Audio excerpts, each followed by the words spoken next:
Hi everybody, welcome back to the Balanced and Nourished NP. We're going to be doing meal prep.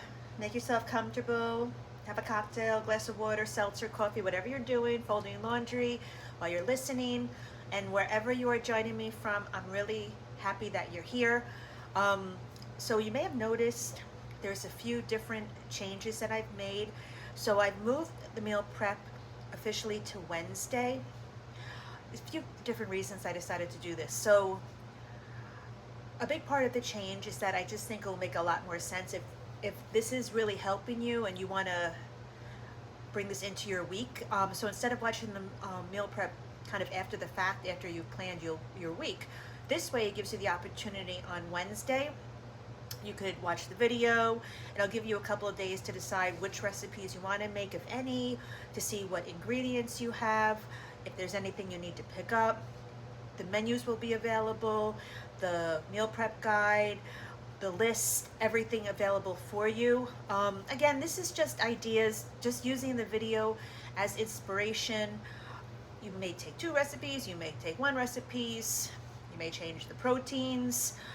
Maybe you're making some different substitutions based on what's growing in your garden or you saw on sale at the store, the farmer's market. But the whole point is that it's supposed to make life a little bit easier for you.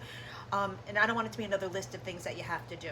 I don't want to add any more pressure to what you already have on top of you in terms of pressure. So the menu, the shopping list, the recipes, the meal prep suggestions, and all of that are available through my Kajabi content, and you could sign up for that. It's free, and then everything is in one place. And I also put up some other tracking tools that might help you as well. You don't have to, rush to write things down, and it won't be in the description. Just go straight to my Kajabi account. It'll be much easier for you, and that link is available. But today we're going to kind of focus on Mediterranean foods, some Middle Eastern inspired foods for the prep as well. There's so much amazing and gorgeous produce that's available at this time. I'm in New York in Hudson Valley area. So I'm sure where you are, we have similar ingredients available. But again, just use what's close to you. What's good to you, I should say, what's in your area. Seasonal produce right now is what we're going to be highlighting, along with some sauces and dips. The whole idea is that we're going to mix and match everything. And our 3 main proteins this week are going to be a lemon herb chicken, a Za'atar salmon or swordfish or tuna, whatever fish you want to use. These Mediterranean inspired turkey Kofta meatballs, those you can mix with so much. Those meatballs too, I sometimes use different meat. Like I honestly am using pork because that's what I have. Now I did go ahead and I did prep a bunch of this already because the excitement of watching me cut a cucumber is not there, and I don't want to drag this on any longer than my first video, which was like an hour. So vegetables are washed, vegetables are chopped, most things are assembled. My herbs are ready to go. Some of the ones that I planted, that I grow, I've cut and they're in the kitchen in water, and they'll be there for a few days. I've made tahini dressing, I've made tzatziki, I've made a lemon tahini dressing, all those things. And this way it's just going to make it a lot easier to assemble. But we'll talk a little bit as we go through some of the actual making of some of the recipes today. So just remember, we're not making 7 individual dinners, we're not making 7 individual anything. It's the whole idea is that you're making foods that you could keep separate and you can mix and match any way you want, for dinner, for lunch. And then if you go on the actual meal prep on Kajabi, you'll see my meal prep, you'll see ideas for breakfast. So let's start with making the meatballs. Like I said, I used pork because I had ground pork. The original recipe is going to have turkey, but use what you want. And the recipe also, just to keep in mind, sometimes it's weather dependent, sometimes it's moisture of the meat too, but you may need to add a little extra flour, or you could use breadcrumbs if you want, or you could also, you may need extra eggs as well. It just depends. Sometimes I need more than others. It just depends. And I also like the fresh herbs in here. The fresh parsley is great. Mint, actually a little bit of mint. That kind of gives it the vibe with the Middle Eastern taste, which obviously would definitely not be using pork, you know, because most Middle Eastern food is halal inspired, so you wouldn't be using pork. But I deter, you know, smoked paprika, oregano, you could use that za'atar seasoning if you wanted to, cumin, all of that. And then once you mix it all together, you're just gonna, I'm today browning it. The other options would be maybe outside on if you had a Blackstone, for example, or maybe if you want to bake them, you can. Like really, there's no meatball of any form that I bake. So I usually, this is kind of the typical way I make all of them. But we're just gonna let that go for a bit. And the more, like if you're using breadcrumbs, for example, even with the eggs, and you could use a little bit of milk as well, that's gonna make the meatballs a little bit lighter in texture.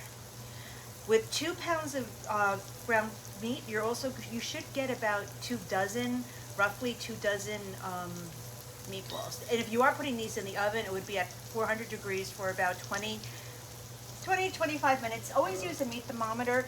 It's the best way to really check that the food is safe to use. Safe to eat, I should say. And just, you know, back to like the whole philosophy of this is that these are not just meatballs for one day. We're gonna be doing different things with these meatballs. We're gonna have them maybe with tzatziki, with the zucchini fritters. Maybe tomorrow I'll have it with, you know, ratatouille or caponata. There's another day I'll have it with grain bowls that will have maybe the farro that I made, some cucumber, tomato salad. I could even take that and put it into hollowed out zucchini to make zucchini boats, and you can put feta cheese on top of that when you bake it so it melts, or use a different cheese. Fontina is really nice if you have access to that. It melts really well. It's mild cheese also. But there's just so much flexibility with it. That's the beauty of meatballs. And they're also great to freeze and keep in the freezer. Now ratatouille, caponata, either or. I love caponata. I grew up on caponata. I like it with polenta. I like it with all kinds of things. And as you know, right now, zucchini, eggplant, squash all over the United States probably is doing very, very well. Like all the summer squashes are really growing well up here right now. We don't have our storage yet, but with, you know, with the zucchini, I'm sure you're saying to yourself, please do not roast another zucchini, because I can't eat the same thing over and over again myself. So this is just a different way, and it still feels summery. We're not roasting it, we're doing something completely different, but you have all of those flavors. Now traditionally, it should have eggplant, and I am out of eggplant. And not all of my eggplant today was not ready to be picked. We had a lot of rain up here, so I feel like a lot of my vegetables are just kind of slow. But I'm gonna start with the onions first.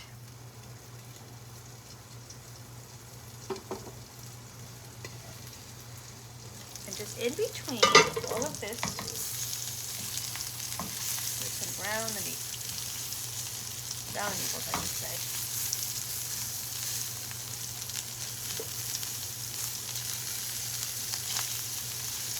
And they're not a sponsor, but I can't express enough how much I love caraway pans. Because frankly, just look, it's not going to be. It's going to clean up so well. Okay. So you're going to say brown the onions. We'll start to saute the onions.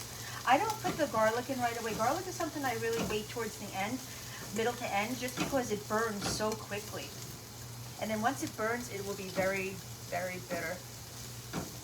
So once we get this going, we're going to add, and again, because I'm out of eggplant, I'm just doing the zucchini. I have a lot of cherry tomatoes, and the yellow summer squash as well.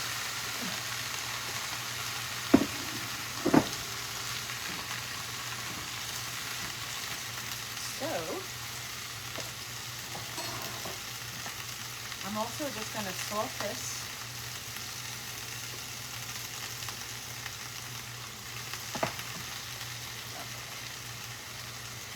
What I want you to take away from the Wednesday's videos more than anything is that meal prep, it doesn't have to mean those 7 identical meals all stacked in containers nicely in your fridge that you just grab and go to work, because that's boring.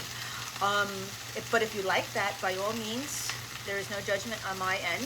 Do what you want to do what you like, but it's just ways of using the same food throughout the week so it tastes differently, so you're not bored. And it's also very cost effective, and I keep reiterating that, and this is not technically a frugal channel, but times, food is expensive, good food is expensive. You don't even know sometimes where you're getting your good food from, so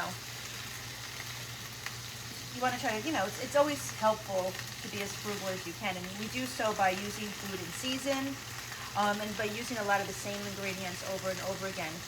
I also love the cucumbers and tomatoes, in abundance, salads throughout this time of year. Tomatoes are one thing, though, that I do keep on the counter. I don't like them. I don't make them a ton of them at once and then keep it in the refrigerator. So the day of, I'm going to say bring it to work. I'll cut some up with some cucumbers, some fresh herbs, and put some of the zucchini dressing on there. Also, I love that salad if I'm having a grain bowl as well. You could put any of the meats from this meal plan into a grain bowl. Another thing I also did was lemon potatoes, which from 2 weeks ago, but I've also made those as well. I also want to say, if you're a person who is on a GLP-1, and I know many people who are following me, and as they're navigating through perimenopause, menopause, they're also on GLP-1s to help with lose weight, help with the insulin resistance as well, and appetite is reduced, especially with that medication. So you don't want to think of it in the fact of like, oh, how little can I eat? What we want to do is, when you do eat, we want you to have food that's nourishing, and that food that you can comfortably eat. And protein is especially important because we want to support lean body mass during weight loss. I spoke about this on a video that was posted earlier in the week. So that's why, for me, it's important that the meals start with protein. And then, of course, we add the vegetables, we add the fiber, we add the healthy fats. And just think half of your plate should be the vegetables and the other half would be the protein and the whole grains. And farro is a great example. It's an ancient grain. You don't want your meals to be too huge if you're on these injections in particular, because you're going to feel sick. I'd rather you eat much smaller, nutrient dense, every 3 hours maybe. And this way you feel good, because also if you wait too long to eat, it will make the nausea worse, specifically with these shots that happen. So we can always adjust volume, but we want to make sure that the nutrition is there, nutrition quality is there. And then, during menopause, maintaining muscle just becomes increasingly important. So food is only one part of this. Protein plus the resistance exercises, the everyday movement, the combination, it's incredibly important, and we need that as we age. So make sure I'm not burning things here. All right, it's going to take a while. The ratatouille takes a while to cook down, so just don't have it too high and let her go. Something like, here's my tahini, for example. Here's like one of my sauces. I still have hummus in the fridge. These are very, very easy. The lemon tahini dressing is very easy. I like to have things like this always available because they're also great with just chopped vegetables. But if you have pita bread, just the vegetables alone in the pita with some of the dressing and any of the proteins will work perfectly. What I love with Mediterranean eating, it's the herbs, the citrus, the tahini, yogurt, olive oil. It's so, like, the flavor profile is incredible, and it's savory, and it makes everything taste good, but it's so beautiful to look at too. You really want to enjoy your food. Some examples, just take turkey meatball, some ratatouille, finish it with a little tahini, you got one meal. Then you can take that same meatball for tomorrow, add the cucumber, tomato, lettuce, feta, tzatziki, whatever you have, and you have with the pita, say, it's a completely different meal. Or have it with farro, and now you have the grain bowl, or brown rice, or whatever you want. That's the goal, just to make this easy. I hope that you did find the information this week helpful. I hope that it gave some inspiration, some ideas on different ways that you can combine foods together. If this was at all helpful to you, please hit like and subscribe. Please check the links on my account for Kajabi, where you'll get all the free downloads of menus. There's also some free tracking tools that might be beneficial to you as well. And then leave a comment if there's anything in particular you'd like, recipe ingredient wise, you'd like me to maybe come up with some ideas for. I'd love to do that. And I really appreciate you being here today and helping me grow this channel and reaching more people, especially to my clients, my patients who I see in person, who are watching me. I'm extremely grateful to you. I'm grateful that you trust me with your health care as well. Have an amazing remainder of your week and weekend, and I wish you the best, and I'll see you next week.